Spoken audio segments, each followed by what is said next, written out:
امتى يعني ادي للنضاره فرصه قد ايه، اللي هو بعديها اقول ان هي ما نفعتش النضاره وانقل على العمليه؟ بصي، القاعدة بتقول إن أنا بفولو أب العيان أو بتابع العيان كل 3 ل6 شهور according للريسبونس، حسب الاستجابة. إمتى 3 شهور وإمتى 6 شهور وإمتى أطول؟ 3 شهور يعني أنا عايزاه قريب مني ما يبعدش عني. إمتى؟ مم. 1 أول مرة يلبس النضارة. مم. 2 نضارته القديمة كانت غلط وأنا مجددها له بمقاس، أنا عاملة فيه تريك معينة مم. عشان النضارة دي يبقى ليها دول إفكت أو 2 في 1 زي ما بنقول، بتعالج النظر وبتعالج الحول. مم. أو لو أنا شايفة استجابة سريعة، بمعنى بيتحسن، فخليه جنبي كده كل 3 شهور، أراقب الريسبونس بتاعه أو الاستجابة بتاعته وأسجل، عشان أول لما ألاقيه تمام زي الفل أقول له حلو إحنا وصلنا لبر الأمان. طيب امتى تمام. اكستند المدة اخليها 6 شهور؟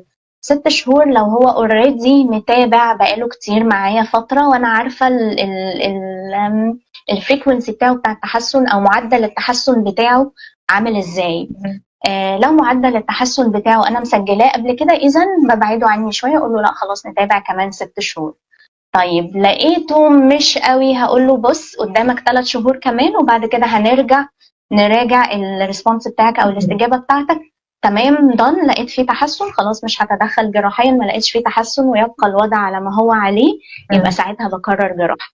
عشان الخص اللي انا قلته، الرغي الكتير ده بنسميها 2 consecutive visits، يعني مم. زيارتين متتاليتين انا براقبه. الزيارتين دول بيتحسن فيهم خلاص انا مكمله معاه، تمام. ونكستند المده، نوسع المده.